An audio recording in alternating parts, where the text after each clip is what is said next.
¿Te acuerdas que habíamos hablado del factor de crecimiento fibroblástico, factor de crecimiento epidermal, factor derivado de plaquetas, insulina, factor derivado de tipo insulina, la efrina, por ejemplo, distintos tipos de factores de crecimiento que nosotros hablamos en la clase de comunicación, que activaban unos receptores llamados los tirosina quinasa. Y cuando hablamos de ellos, de estos receptores tirosina quinasa, que son receptores de membrana, decíamos que ellos activaban ciertas rutas.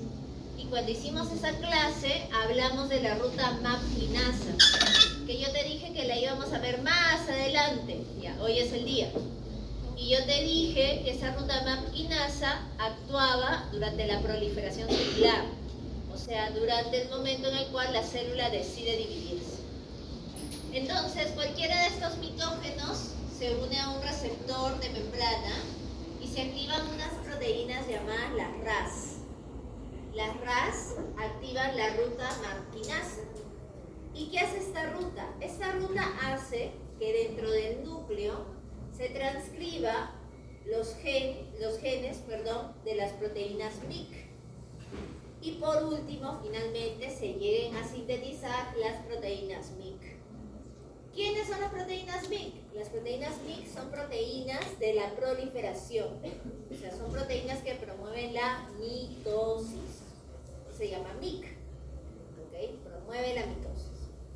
¿Qué hace esta proteína una vez que se sintetiza? Se encarga de que se sintetice la ciclina D, la CDK4, la CDK6 y la proteína llamada el factor eucariota de la transcripción número 2. ¿Y por qué la ciclina D? Porque la ciclina D es la ciclina que yo necesito en G1.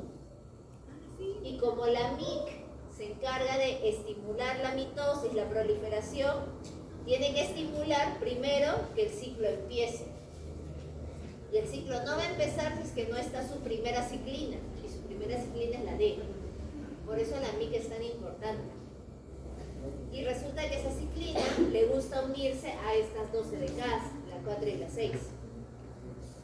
Entonces, como la MYC es la encargada de estimular la proliferación de la célula, tiene que ser la encargada de sintetizar la primera ciclina que va a requerir la célula y la primera CDK. Y como la MYC quiere que la célula se multiplique, también necesita sintetizar el factor de transcripción eucariota número 2. Porque si él no está, si este factor no está, este factor de transcripción no está, nunca se va a poder sintetizar ni la ADN polimerasa, ni la helicasa, ni la topoisomerasa, que son las enzimas que yo necesito en la fase S para continuar haciendo mi ciclo celular. Entonces la MYC es importante por eso, porque ayuda a sintetizar a todas ellas. Entonces, como la MYC se encarga de la síntesis de la ciclina D, que es la ciclina de G1, que se va a unir a su CDK, ¿por qué es importante ella? Porque ella tiene que revisar la primera parte del ciclo, la G1. ¿Y qué tiene que revisar? ¿Qué tiene que comprobar ella? Ella tiene que comprobar que todas las enzimas que habían que ser sintetizadas para llegar a la fase S se logren hacer. ¿Qué enzimas necesito yo en la fase S? La ADN polimerasa, la helicasa, la primasa, la topoisomerasa, la ligasa. Yo necesito que todas ellas se hayan sintetizado, porque yo no puedo entrar a la fase S sin tenerlas. Sería ilógico, porque en la fase S yo las voy a usar. Entonces, esta ciclina con esta CDK que la MYC ha ayudado a sintetizar para asegurar de que estas enzimas de la helicasa y todas ellas se sinteticen, ¿qué es lo que tiene que hacer? Ponerle fósforo a la proteína del retinoblastoma para que ella suelte al factor de transcripción eucariota número 2 y estos factores puedan transcribir a la ADN polimerasa, a la helicasa, a la topoisomerasa, todas ellas. Y recién, gracias a ello, poder pasar luego a una fase de síntesis. Entonces, ese es su objetivo de la MIC, porque vuelvo a repetir, la MIC promueve la proliferación. La MIC es una proteína que lo que más quiere es que la célula avance en el ciclo. Ella se va a asegurar que la célula siga y siga avanzando en el ciclo. Va a hacer todo lo posible para que la célula siga y siga avanzando. Ahora, otra cosa que hace la MIC, como la MIC es la encargada de que la célula se multiplique, o sea, se divida continuamente, es una proteína que a nivel de la transición de G1 a S va a tener que ver con la P27, que es una ZipKit, ¿te acuerdas? ¿Qué hacía la P27? La P27 se pegaba a la CDK. ¿Para qué? Para inhibir el crecimiento, ¿te acuerdas? Para detener nuestro crecimiento. O sea, P27-MIS hace lo contrario a MIC. Porque si MIC quiere que la célula se divida, P27 quiere lo contrario. P27 quiere detener el crecimiento. Pero MIC quiere que se siga dividiendo y dividiendo y dividiendo. Entonces, para que MIC funcione, yo tengo que detener a P27. Porque P27 es su antagonista de la MIC. Hace lo contrario. MIC quiere que la célula se multiplique, pero P27 no quiere que se detenga el crecimiento. Entonces, ¿cómo hago yo para detener, bloquear a P27? ¿Te acuerdas que hablamos del complejo SCF? Ese que es un complejo ubiquitina ligasa, el que le ponía ubiquitina a la P27 y venía el proteosoma y se comía a P27. ¿Te acuerdas que habíamos hablado de él la clase pasada? Ya. Entonces MIC, como es lo contrario a P27, ¿qué es lo que hace? Activa esta ruta. Gracias a la MIC, SCF le pone ubiquitina a la P27, viene un proteosoma y se lo come. Porque la MIC estimula a la ciclina S. Y la ciclina S hace esto, ayuda a que el SCF, ¿sí?, se coloque ubiquitina sobre P27 y el proteosoma venga y se lo come. Entonces, de esa manera MIC está ayudando a la proliferación, porque estamos bloqueando a P27. Acuérdate que P27 detiene la proliferación y MIC se dedica a aumentar la proliferación. Entonces MIC tiene la obligación de detener a P27, quitarla del camino, bloquearla, porque es lo contrario a ella, es un estorbo para la MIC. Y lo hace así, ¿no? SCF le pone ubiquitina a la P27, viene el proteosoma y se lo come.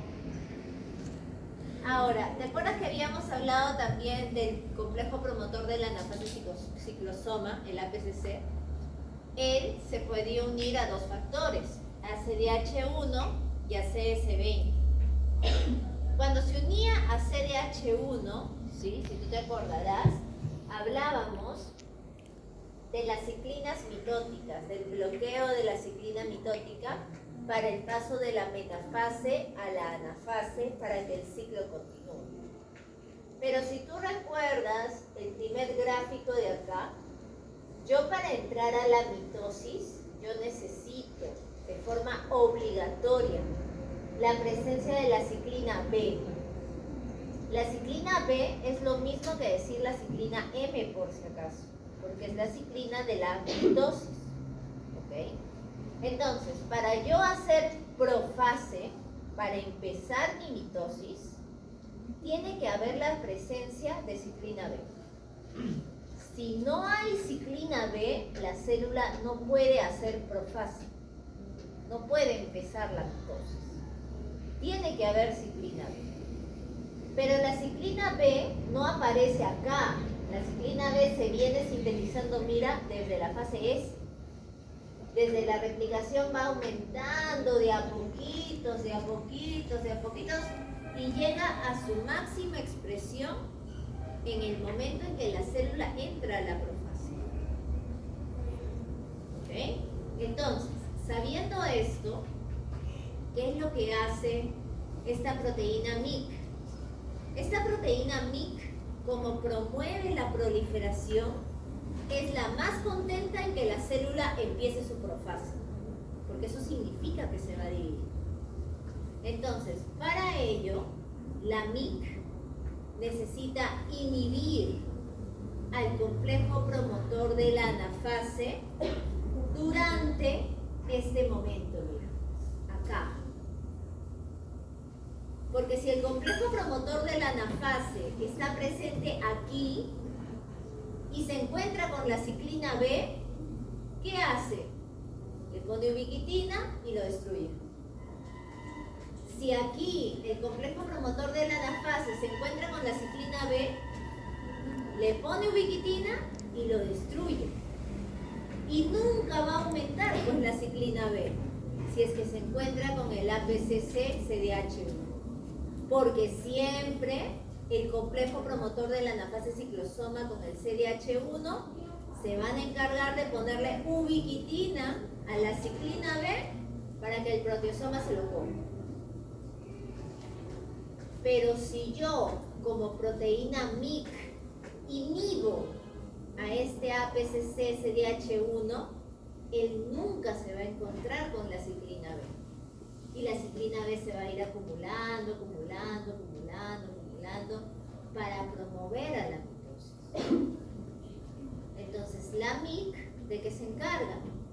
De bloquear, inhibir a la APCC para que en este momento no se encuentre con la ciclina B y no la degrade, porque yo lo que quiero es que ella se acumule para entrar a la profase, para que continúe el ciclo, para que continúe la división. Entonces la MYC tiene esa obligación de bloquear a la APCC para que la ciclina B, también llamada la ciclina M, aumente en concentración y podamos continuar con nuestra división celular. Porque vuelvo a repetir, la MYC es la más preocupada con que la célula se divida. Ella quiere que la célula termine todo el ciclo porque busca la proliferación, busca dividirse. Ahora, aparte de este tipo de mitógeno que promueve la proliferación, hay otros mitógenos que inhiben la proliferación. Son ligandos también, que bloquean la proliferación, hacen lo contrario al mitógeno que sintetiza la MYC. En este caso se encarga de detener la proliferación. ¿Quién es? El factor de crecimiento transformante beta.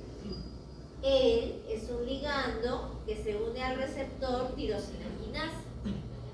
Y como es un receptor tirosina quinasa, tiene un dominio quinasa que le pondrá fósforo a alguien.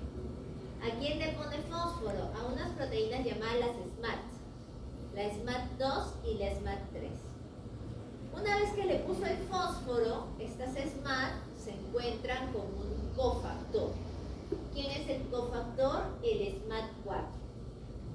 Y juntos, los tres llegan hasta el núcleo para estimular la transcripción de ZipKips y de Inca4. ¿De quiénes? P21, P27 y P15. ¿Y cuál es el objetivo MIS de querer que se sintetice el P21? Lo que pasa es que P21, ¿de qué se encarga? De detener el ciclo. ¿De qué se encarga P27? De inhibir el crecimiento, deteniendo el ciclo. ¿De qué se encarga de P15? De detener el ciclo. Y eso es lo que quiere, porque en este caso, este mitógeno se encarga de inhibir el ciclo, inhibir la proliferación, detenerla. Por eso busca sintetizarlos a ellos. Entonces, el factor de crecimiento transformante beta bloquea a las MYC, hace lo contrario. Y por su parte, se encarga de sintetizar a las ZipKips y a las Inca4, que van a ser capaces de detener el ciclo. Pero aparte de ello, van a bloquear a CS25. Y nosotros ya vimos a CS25, era una fosfatasa. ¿Te acuerdas que la Wi1 le ponía fósforo a la CDK y la inhibía? Y venía al rescate de la CS25 que le quitaba el fósforo y otra vez la CDK funcionaba. ¿Ya? En este caso, el factor de crecimiento transformante beta bloquea a la CS25. ¿Para qué? Para que ella no sea capaz de ayudar a la CDK. Y la CDK sigue inactiva. Y si CDK sigue inactiva, el ciclo sigue detenido. No avanza. Porque vuelvo a repetir, en este ejemplo, lo que se busca es inhibir la proliferación. Evitar que la célula continúe el ciclo. Busca detenerse. Ese es otro tipo de mitógeno. Entonces, con la MIC estimulo la proliferación. Con el factor de crecimiento transformante beta lo detengo, lo inhibo. Otro tipo de ligando es el factor de supervivencia. Ellos son ligandos que evitan que la célula se muera, evitan que la célula se suicide. Entonces, para ello existen unas familias de proteínas llamadas la familia BCL2. Dentro de ese grupo, de esta gran familia, hay de dos tipos. Hay proteínas de la muerte, o sea, proapoptóticas, que promueven el suicidio de la célula, que son las BAX, las BAC y las BAX. Y tengo otras que están en contra de la muerte, o sea, son antiapoptóticas, que son BCL2 y BCLXL. Entonces, BCL2 y BCLXL ayudan a que la célula siga viviendo. Pero VAX, VAC y VAC ayudan a que la célula se suicide. Esa es la diferencia. Entonces, ¿cómo funciona? El factor de supervivencia se encuentra con su receptor de membrana, se activa una ruta bioquímica que termina en una respuesta fisiológica. ¿Cuál es la respuesta? La síntesis de las proteínas antiapoptóticas, o sea, las proteínas que evitan el suicidio celular. Por ejemplo, BCL2, BCLXL. Y de esa manera la célula sobrevive, no se suicida, no se mata, sigue viviendo. Esa es una forma. Segunda forma. El factor de supervivencia se une al receptor y activa una ruta llamada la ruta acatequinasa, que ya la vimos cuando hicimos comunicación. Y yo te dije, la vamos a volver a ver ya, hoy es el título. La ruta acatequinasa, por ser quinasa, le va a poner fósforo a alguien. ¿A quién le pone fósforo? A todas las proteínas que provocan la muerte de la célula. ¿Quiénes eran? VAX, VAC y VAC. ¿Y por qué le va a poner fósforo a ellas? Para que ellas suelten a las proteínas antiapoptóticas. Lo que pasa es que VAX, VAC y VAC, como son las malas, las que generan el suicidio, ¿cómo actúan ellas? Ellas se pegan a las buenas. O sea, se pegan a BCL2, a BCLXL. Se les pega y no las dejan hacer su trabajo. ¿Cuál es el trabajo de BCL2? Que la célula siga viviendo. ¿Cuál es el trabajo de BCLXL? Que la célula siga viviendo. Pero como VAX, VAC y VAC se les pega, ellas no pueden cumplir su función. ¿Y qué le pasa a la célula? Se suicida. Entonces, para evitar que estas proteínas malas, llamadas las VAX, las VAC y las VAC, se peguen a las buenas, acatequinasa les pone un fósforo y así ellas ya no se pueden pegar a las buenas. Y las buenas hacen su trabajo. ¿Cuál es su trabajo? Que la célula siga viviendo. Que no exista la apoptosis. Que la célula no se vaya a suicidar. Ese es su trabajo. Ahora, entonces, eso quiere decir que todo el ciclo celular empieza con una molécula externa que se une a un receptor de membrana que genera una serie de reacciones químicas al interior de la célula para promover la síntesis de proteínas de la proliferación. Ejemplo, las MIC. ¿Y cómo termina?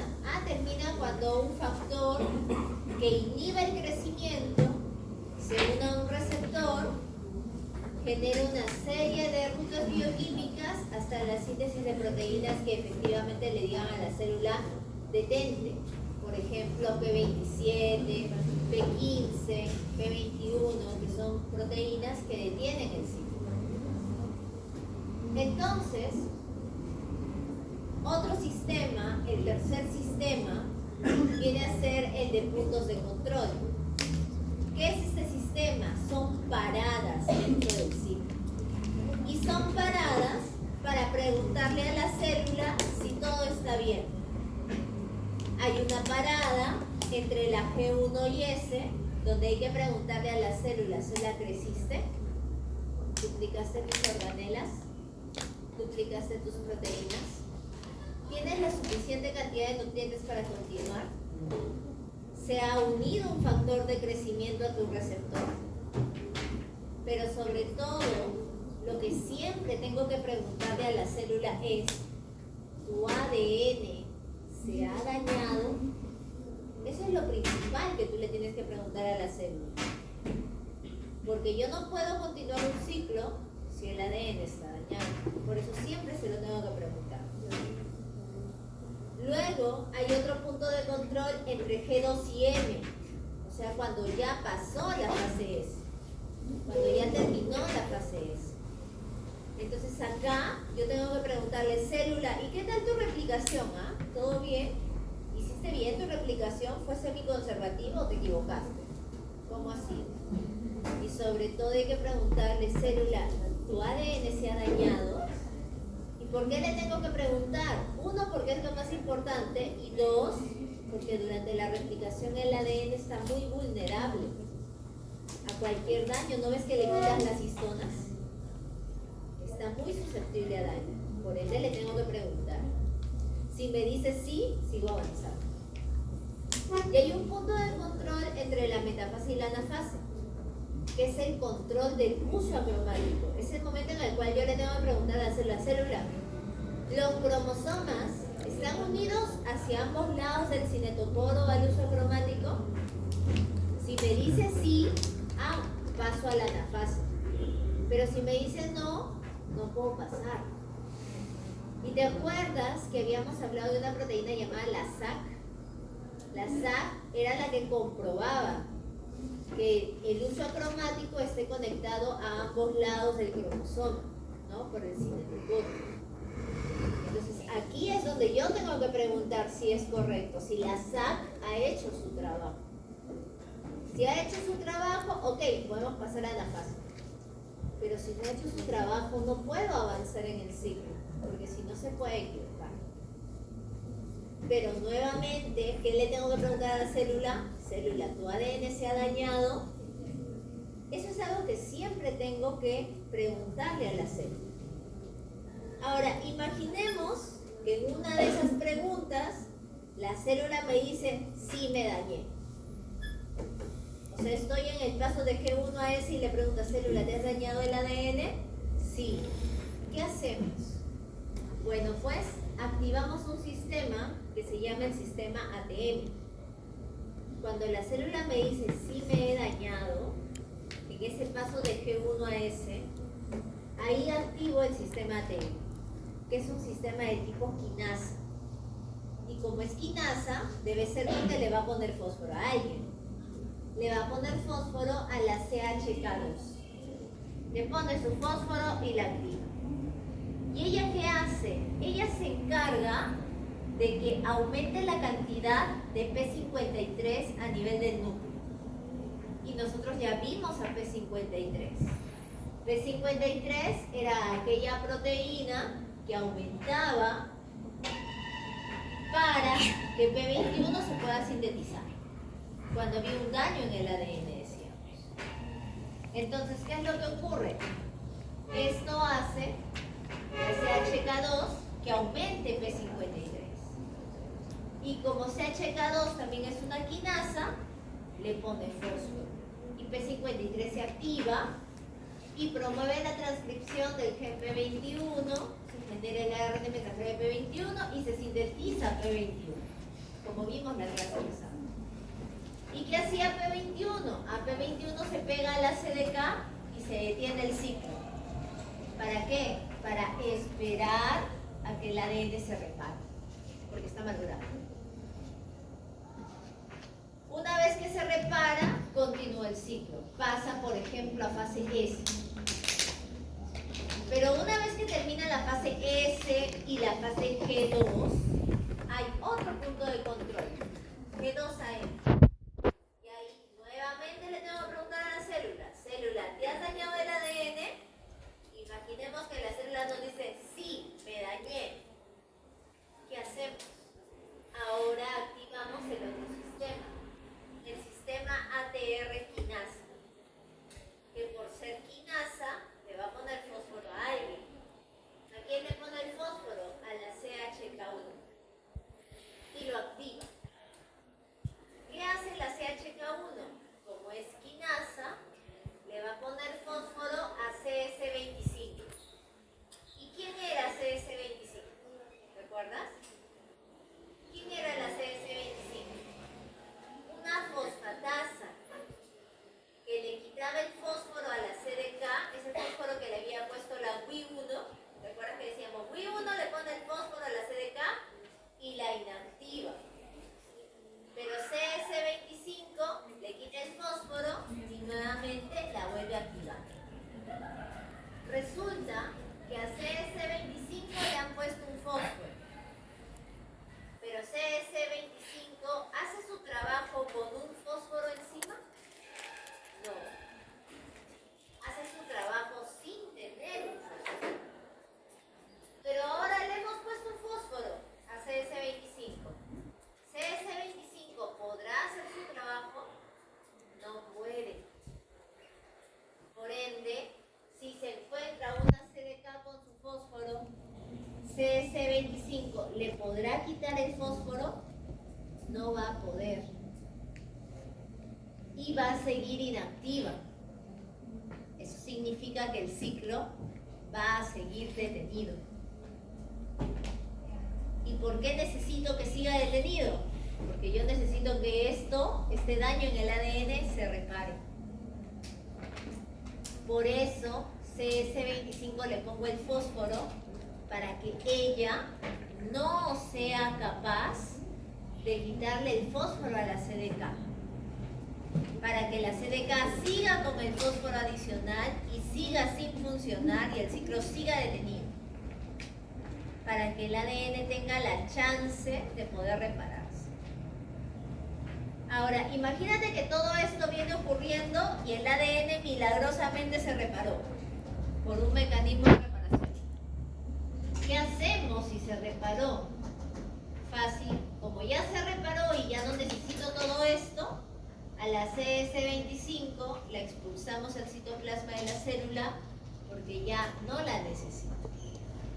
Eso ocurre cuando el mecanismo de reparación funciona rápidamente. Y la célula puede continuar el ciclo porque estamos con la seguridad de que el ADN sí se ha reparado. ¿No? Así funciona. Ahora, durante la fase S, la fase de replicación, existe un evento importante. Yo, antes de entrar a S, yo tengo que asegurarme como célula de que se haya sintetizado la helicasa, la polimerasa, la topoisomerasa y todo ello. Entonces, para yo asegurarme de ello, le tengo que poner el fósforo ¿a quién? A la proteína del retinoblastoma. Para que ella suelte ¿a quién? Al factor eucariota de la transcripción número 2. Y este factor pueda sintetizar a todos los genes de las proteínas que necesito para la fase S. la ADN polimerasa alfa, sigma, epsilon, etc. La MCM, que es la helicasa, la ORC1, las demás ciclinas que van a intervenir, todo ello. Pero este evento de ponerle el fósforo a la proteína del retinoblastoma es imprescindible antes de entrar a la fase S. O sea, esto tiene que ocurrir para que las proteínas de la replicación del ADN puedan sintetizar. Si este evento no ocurre, no hay lógica de que la célula pase a fase S. Si cuando llegue no va a encontrar a ninguna helicasa, ninguna polimerasa, ninguna primasa, no hay lógica. Este evento tiene que suceder, es obligatorio que suceda. ¿Quiénes ponían los fósforos? La quinasa, la CDK. Pero 4 necesariamente. ¿Por qué 4? Es que la imagen se decía 4. No necesariamente. Solo fósforos. Ahora, nosotros cuando iniciamos la replicación en la fase S, cuando ya nos aseguramos que tenemos todas las proteínas de la replicación, si tú te acuerdas de la clase de replicación, ¿cómo iniciaba? A través del origen de la replicación, ¿te acuerdas? Y a ese origen se pegaban unas moléculas llamadas las ORC, que son las proteínas del complejo de inicio de la replicación. Se pegaban. Luego que se pegaban las ORC, venía la helicasa, ¿no? Las MCM, para abrir la burbuja, ¿no? Y que se forme la burbuja. Ya, perfecto. Resulta que las ORC, estas proteínas del origen, siempre vienen pegadas a una proteína llamada la CS6. Entonces, ¿cómo sabe la célula que debe empezarse el proceso replicativo? Cuando en la fase S llega la CDK2 y la ciclina A. Ese par tiene la obligación de verificar. ¿Qué verifica? Que todas las enzimas de la replicación estén. Eso es lo que ellas verifican. A ver, es como que pasara lista, ¿no? A ver, primasa, levante la mano. ADN polimerasa, levante la mano. Topoisomerasa, levante la mano. Así. Ella hace eso, este par. Verifica que todas estén. Todas las de esa lista del cuadrito que no me has podido completar en tu ejercicio de aplicación grupal, ya esas, todas. Si todas ellas están, ¿qué hace? CDK2 le pone el fósforo a CDC6 y CDC6 se va y se forma la burbuja. Pero si cuando ellas pasan lista y falta una, falta primasa por ejemplo, CS6 sigue pegado allí y la replicación no se va a dar. No se puede. Pero si todas las de la lista están, CDK2 le pone el fósforo, ella se degrada y las helicasas hacen su trabajo, ¿no? Abre, se forma la burbuja, viene la primasa, la CRPA, todo lo que vimos en replicación. Pero ellas tienen que verificar que todas están. Ahora, una vez que se da la replicación, llegamos a G2 y estamos a punto de entrar a la mitosis, existe un proceso en el cual hay que comprobar que efectivamente todo lo que se cumple en la mitosis al inicio se pueda dar. Porque alguien le ha tenido que decir a la célula, tienes que empezar en profase. A ver, ¿por qué la célula no empieza de frente en metafase o en anafase? ¿Por qué tengo que empezar en la profase? Porque existe un factor promotor de la mitosis. Este factor promotor de la mitosis está compuesto por la ciclina de la mitosis, la ciclina B, que te acuerdas que hemos hablado de ella hace un rato en el gráfico, que aumentaba desde la fase S, te decía, y llegaba a su máximo pico cuando empezaba la mitosis, ya ella, unida a su CDK, que es la CDK1. Entonces, este par es el complejo que promueve la mitosis. Y si se llama factor de la mitosis, significa que este factor promueve la profase. Porque la profase, ¿sí?, es la primera fase de la mitosis. Yo no puedo promover un proceso si es que no arranco con la primera fase. Entonces, si nosotros nos acordamos de la profase de la mitosis, una de las características de esa profase decía condensación de la cromatina, ¿no? Se condensa la cromatina, decía. Ya, ¿quién promueve esto? Este factor. ¿Cómo lo hace? A través de su CDK1 le pone fósforo a la condensina. Y por eso la condensina empieza a funcionar y empieza a condensar la cromatina. ¿Cuál era otra característica de la profase de la mitosis? Se rompe la envoltura nuclear. Y si nos acordamos del núcleo, yo te dije en la clase de núcleo que la única manera de que la carioteca se rompa es poniéndole fósforo ¿a quién? A la lámina. Entonces, para que la envoltura nuclear se rompa, hay que ponerle fósforo a la lámina. ¿Quién le pone el fósforo? La CDK1, porque es quinasa, pues. Ella le pone el fósforo a la lámina y por eso la envoltura nuclear se rompe. ¿Cuál es la otra característica de la profase? Las organelas más grandes se deben romper. ¿Por qué? Porque necesito espacio para los cromosomas. Entonces se fragmenta Golgi y se fragmenta el retículo. Y su rubor. Para que esto ocurra, le tengo que poner fósforo a una proteína llamada la GM120. ¿Quién le pone el fósforo? La CDK1 de este factor. Y finalmente, ¿cuál era la última característica de la profase? Que aparezca el uso acromático y se forma. Por ende, para que se forme, yo necesito, ¿no?, la inestabilidad y la estabilidad del microtúbulo. Y eso ocurría con el GTP y el GDP. ¿Te acuerdas?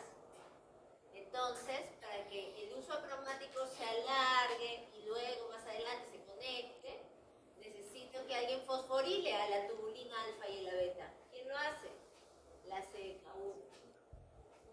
Para que se forme el uso acromático. Entonces, este factor de ciclina B con CDK1 promueven la mitosis, ya que permiten cumplir con las características de la profase, porque es así como arranca la mitosis. Y el último punto control es durante la metafase. En la metafase, que es el punto de control del ensamblaje del uso, aquí yo le tengo que preguntar a la célula una sola cosa. Célula, ¿el uso acromático está conectado a ambos lados por los cinetocoros? Si la respuesta es sí, sí estamos conectados, el complejo promotor de la anafase ciclosoma empieza a actuar, porque es un complejo que va a promover la anafase. Entonces, si todo está bien, si la respuesta de la célula es sí, estamos conectados de ambos lados, este promotor, ¿no?, utilizando su CS20, le pone ubiquitina, ¿te acuerdas?, a la segurina para que suelte a la separasa, y la separasa permite la separación de las cromátidas para que se dé la anafase. ¿Por qué? Porque todo está bien. La célula ha respondido que sí, el cromosoma está conectado por ambos lados. Entonces puedo pasar de metafase a anafase. Pero si cuando le preguntan a la célula, ¿tu cromosoma está conectado hacia ambos lados? La célula dice, no, un ratito espérate, porque todavía me falta conectarme. Entonces aparecen las proteínas MAT, la MAT1 y la MAT2. ¿Y qué hacen ellas? Ellas secuestran a CS20. ¿Y para qué? Para que no se encuentre con APCC.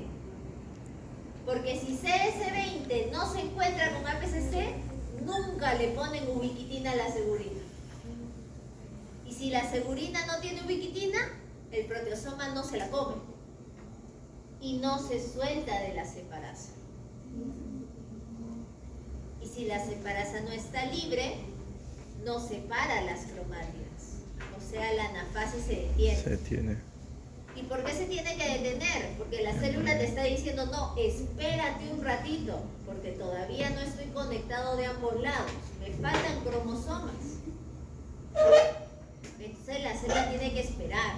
¿Cómo espera? Las MAT secuestran a la CS20 para que no se encuentre con el APC, para que así no le pongan ubiquitina a la segurina, para que el proteosoma no se coma la segurina y no se suelte de la separasa. Y la separasa no tenga la oportunidad de romper y separar las cromátidas. Porque la célula te ha respondido que todavía no está lista, que le faltan cromosomas conectarse hacia ambos lados. Entonces tú no puedes jalar sabiendo que la pobre célula te ha dicho que no está preparada todavía, no está lista. Necesitas esperar. Entonces para eso sirven las proteínas MAT. Entonces, dentro de todo el ciclo hay muchas preguntas que le hacemos a la célula, pero la que siempre se va a repetir es: ¿se ha producido un daño en el ADN? Eso siempre hay que preguntarle en cualquier momento de la célula.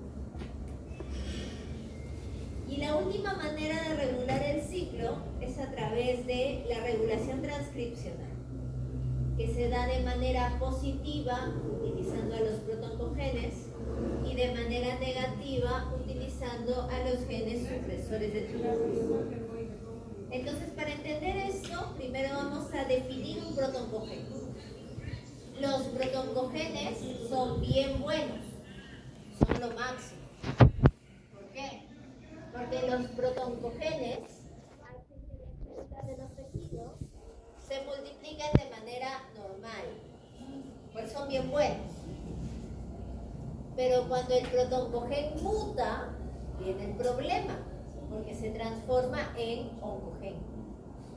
Y el oncogen desarrolla el tumor, el cáncer. Los genes supresores de tumores también son bien buenos, porque se encargan de suprimir tumores.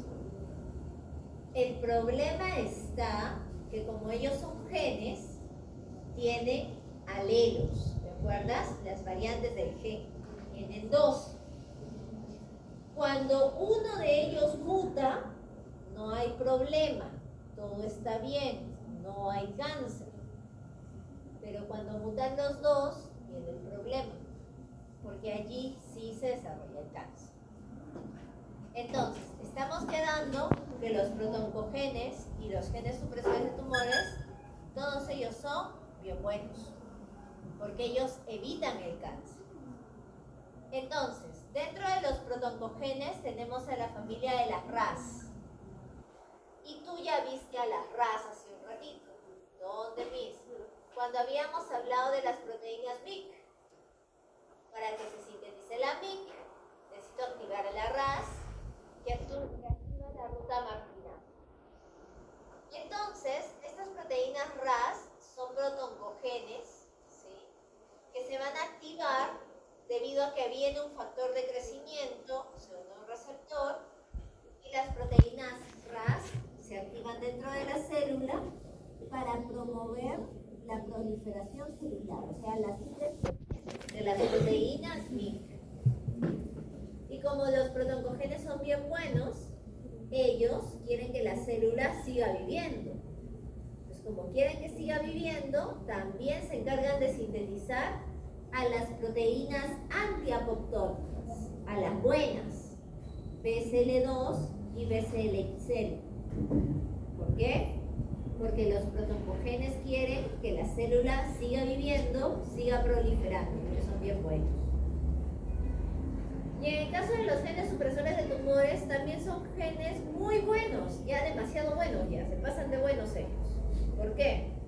Porque son genes, mira, como el gen del retinoblastoma 1, que se encarga de regular el ciclo celular, P53, que es bien bueno porque detiene el ciclo cuando se ha dañado el ADN.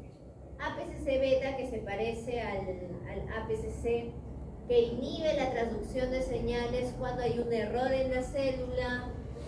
PWT, que se encarga de la transcripción. NF1, que inhibe la traducción de señales de las RAS e inhibe el ciclo celular a través de P21 cuando hay un daño, o sea, nos avisa. NF2, que genera la estabilidad del citoesqueleto, también mira qué bueno es. BRCA1 y BRCA2, que son bien buenos porque se encargan de reparar al ADN. B16 y otras 5-4, que se encargan de regular el ciclo. Entonces, como tú verás, los genes supresores de tumores y los protoncogenes, todos son bien buenos, porque todos ayudan a la célula, a que la célula esté bien.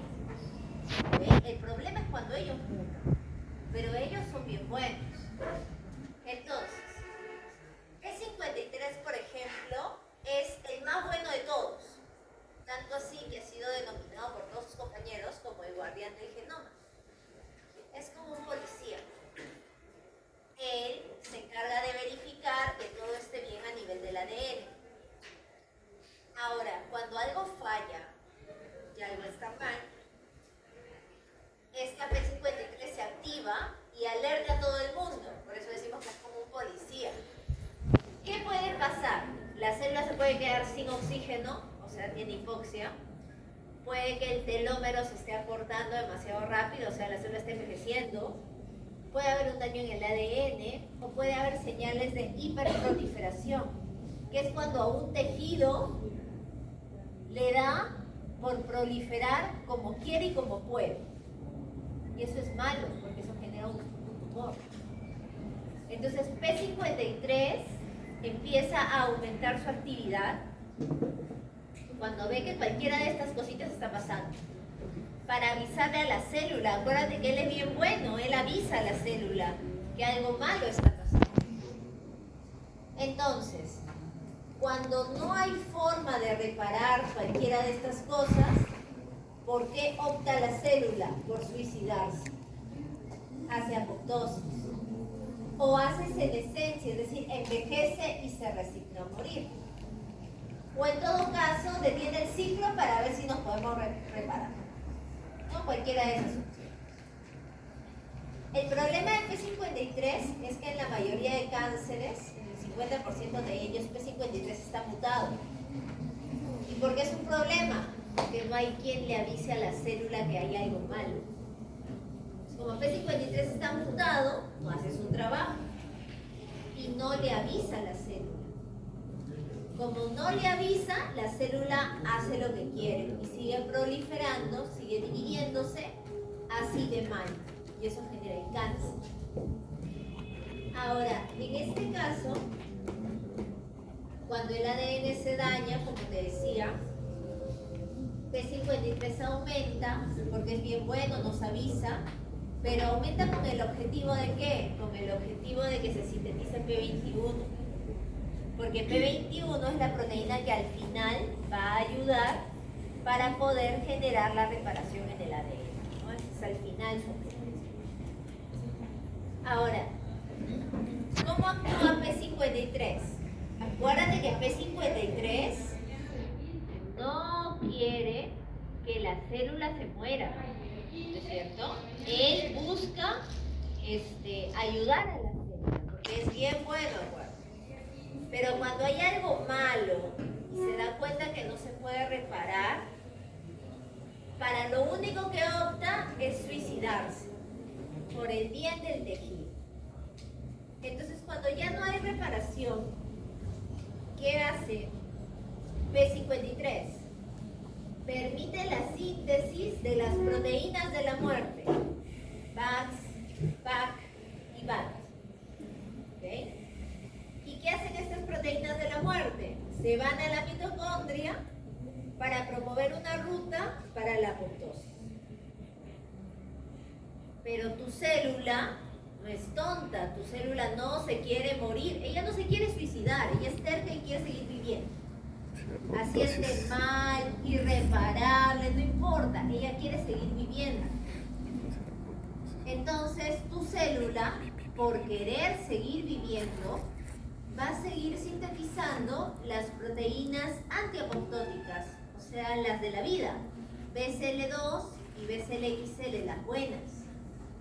Pero va a venir P53 y le va a arruinar la fiesta a la célula, porque va a agarrar y las va a secuestrar a todas ellas, para que ellas no cumplan su trabajo, para que ellas no hagan que la célula siga viviendo. Y que las VACs, las VAC y las VAT promuevan ¿qué cosa? La apoptosis. Entonces, tu célula, como ella quiere seguir viviendo, ella sintetiza BCL2 y BCLXL, porque ella no se quiere morir, vuelvo a repetir, ella no quiere morir, ella quiere luchar hasta el final. Pero algo así como tú. ¿Ok? Apoptosis. P53, correcto, ¿qué hace? Secuestra a BCL2, a BCLXL para que inhiban su trabajo. Y hace que VAX, VAC y VAC promuevan la apoptosis y se dé el suicidio celular. Otro gen que es muy bueno es la proteína del retinoblastoma, porque acuérdate que ella participa, ¿no? Cuando la fosforilamos, participa en soltar el factor de transcripción eucariota número 2 y se sintetice el resto de proteínas para que la célula continúe el ciclo celular.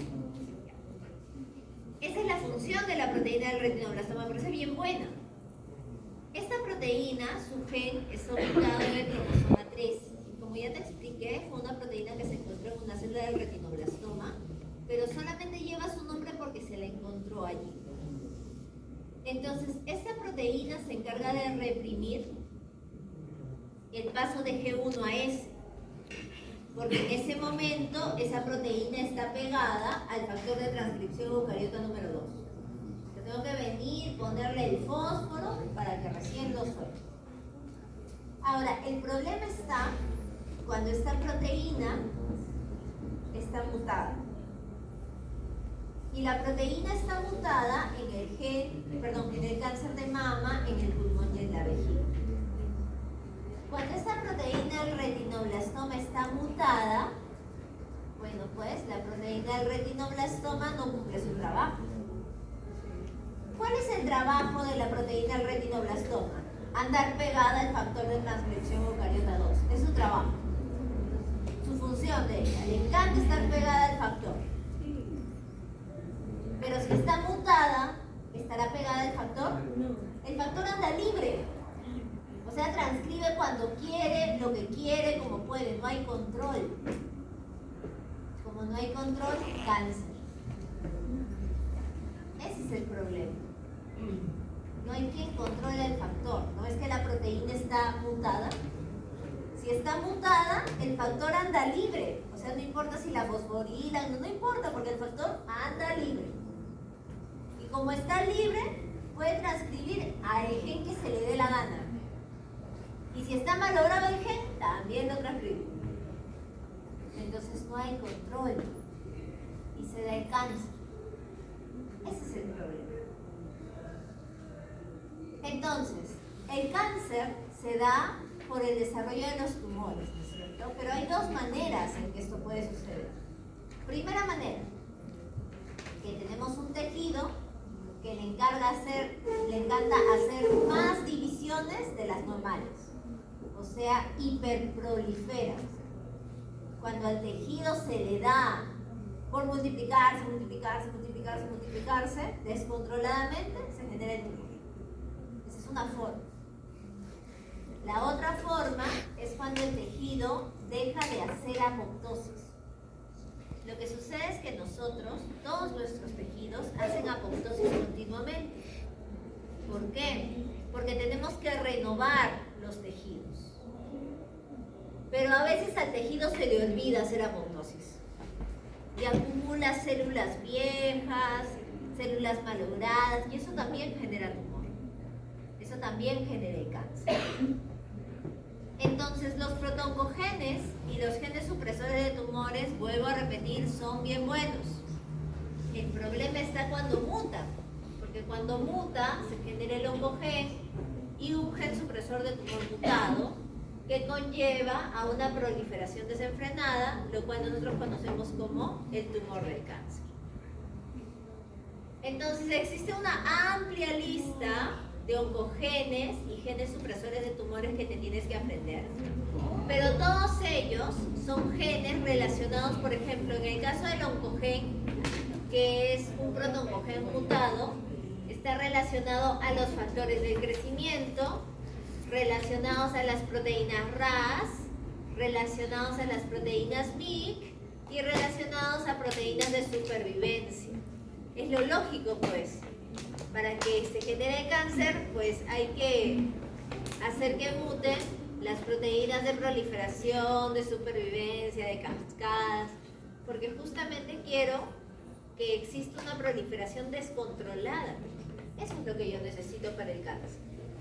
Y en el caso de genes supresores de tumores, en el caso de proteínas del citoplasma y proteínas congénitas, ¿no? Que son genes que te tienes que aprender. Luego a repetir.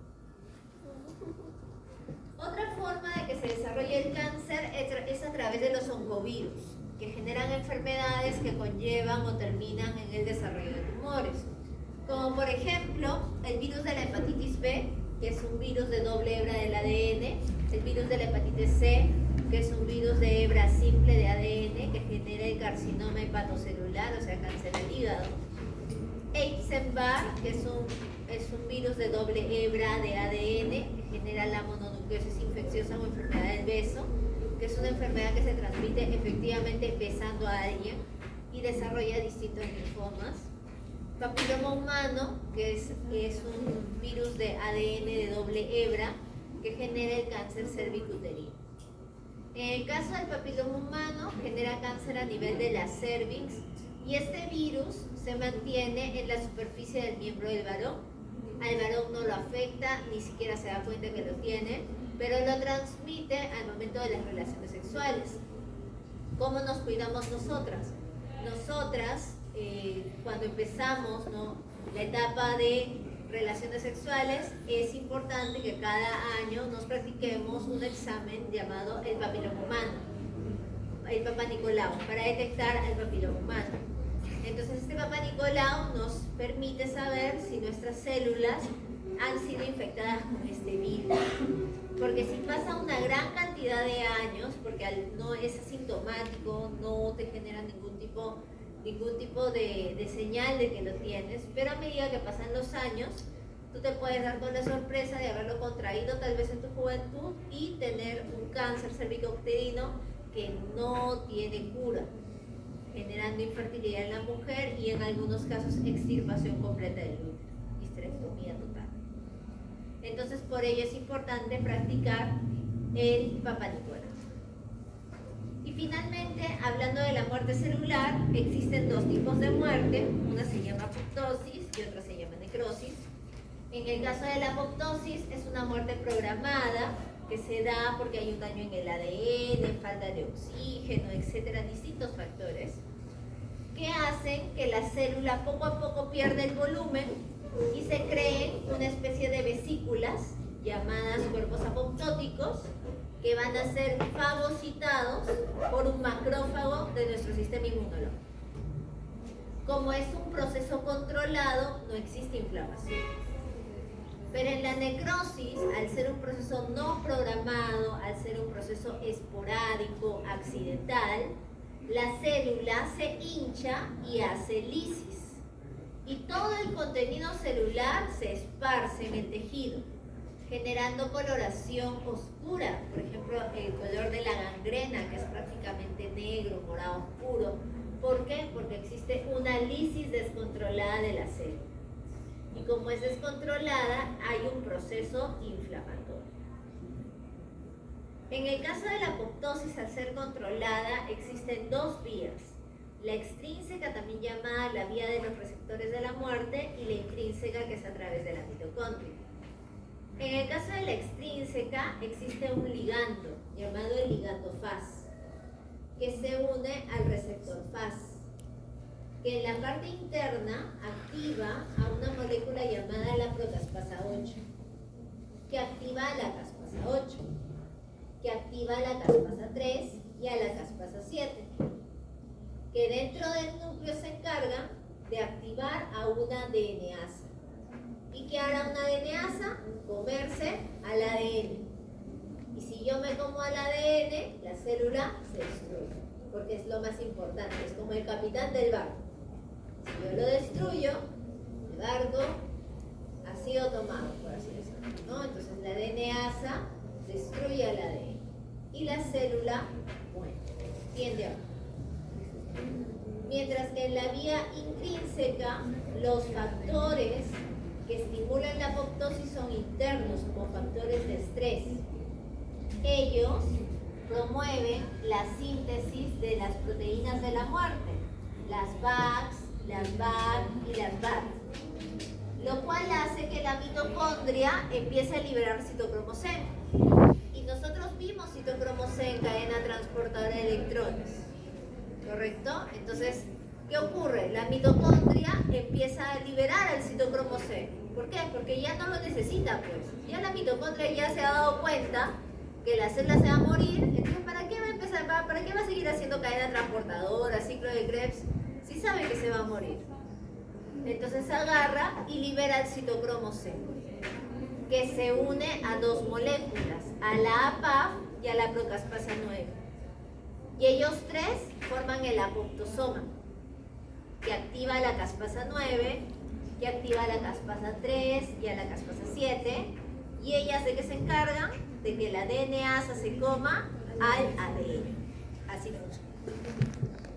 Entonces, ¿te acuerdas que habíamos hablado que había proteínas bien buenas como BCL2, BCLXL y proteínas bien malas como BAC, BAC y BACs? Resulta que cuando BCL2 es bloqueada, inhibida, el citocromo C, ¿sí? El citocromo C va a ser el encargado de liberarse de la mitocondria para promover la ruta de las proteasas. Pero eso es porque la proteína BCL2, por ejemplo, es bloqueada. ¿Por quién? Por las VACs, por las BAC y por las BAC, ¿no? Por las que son bien malas. Entonces, dentro de la ruta, el ligando Fas se une al receptor. Hay una ruta que activa la caspasa 8 y ella activará a la 7 y a la 3. ¿Qué hace la caspasa 7?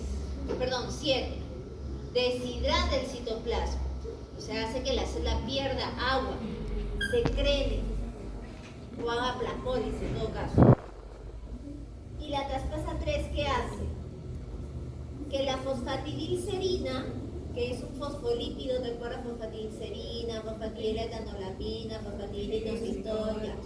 Fosfatidilcerina, de lo que está acumulado en la membrana, en la cara interna de la membrana plasmática, pase a la cara externa, a través de un movimiento llamado el flip-flop, ¿te acuerdas? Sí. Ya, entonces pasa a la cara externa. Cuando fosfatidilcerina pasa a la cara externa, la membrana se desestabiliza y por eso se puede romper. ¿Para formar a quién? A los cuerpos apoptóticos, generando cambios apoptóticos extranucleares, o sea, en la membrana, en el citoplasma. ¿Qué más hace la caspasa 3? Rompe al ADN y condensa la cromatina, para que un poquito de ADN esté en un cuerpo apoptótico, otro poquito en otro cuerpo apoptótico, otro poquito en otro cuerpo apoptótico, porque todo se tiene que fragmentar. Y la caspasa 3 tiene la característica de activar a la 6. ¿Qué hace la 6? Hidroliza unas proteínas llamadas las NUMA. ¿Qué hacen ellas? Fragmentan al núcleo, porque el núcleo también es una membrana con poros. Y eso genera un cambio apoptótico nuclear. En el caso de la vía intrínseca, acuérdate que la mitocondria, como aparecen las VACs, las BAC y las BAT, empieza a liberar citocromo C, que se une a PAF1 y procaspasa 9 formando el apoptosoma. ¿Y qué hace el apoptosoma? Activa esto, la 7 la 3 y la 3 activará la 6. Y termina generando los cuerpos apoptóticos. Ahora, ¿qué pasa si la célula se arrepiente en media apoptosis y se repara?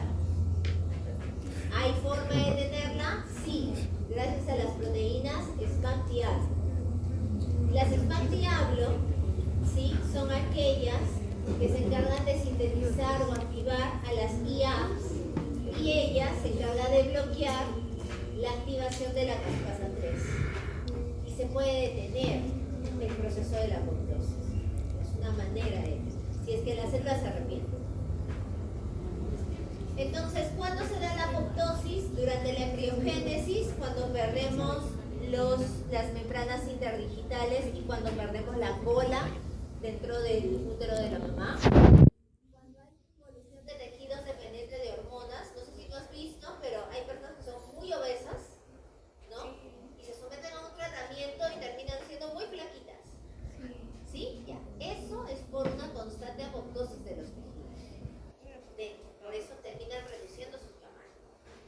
Para la renovación de los tejidos, porque todos nuestros tejidos necesitan eliminar a las células más viejitas y generar nuevas, ¿no? Y también la eliminación de células que ya han cumplido su función, o sea, que ya tuvieron su tiempo de vida y necesitan más. Causas patológicas de la apoptosis: lesiones en el ADN que no pueden ser reparadas, la célula se suicida; proteína mal plegada, la célula se suicida; y presencia de virus que matan a la célula y la célula prefiere suicidarse. Entonces la apoptosis tiene fases.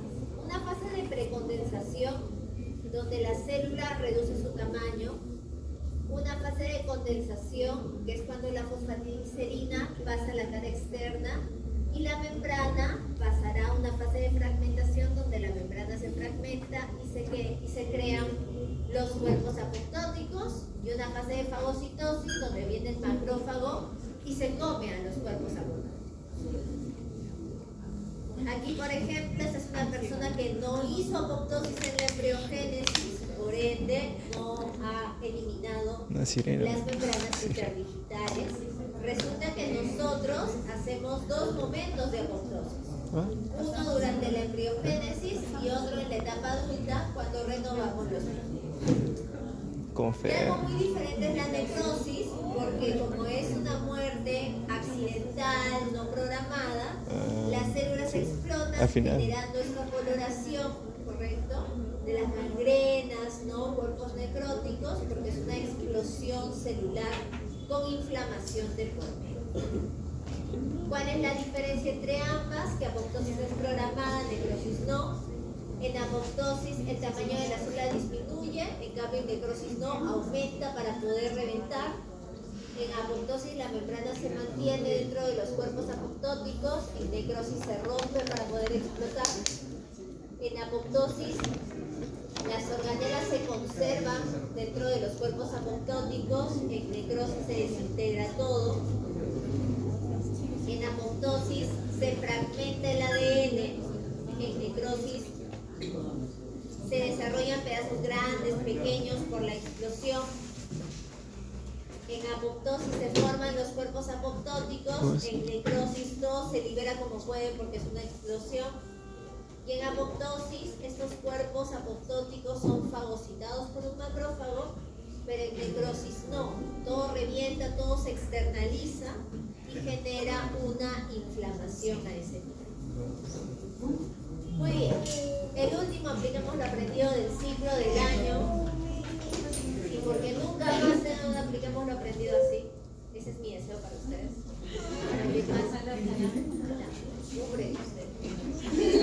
Depende de usted. ¿Por qué son importantes los puntos de control en el ciclo celular? Porque ellos nos permiten definir el paso de una fase a otra sin errores. Porque es necesario que ocurra la apoptosis para la eliminación de tejidos durante el proceso embrionario o en todo caso renovación de tejidos durante la vida ya adulta. ¿Ok? Muy bien. Deseándoles que mañana tengan un buen examen de la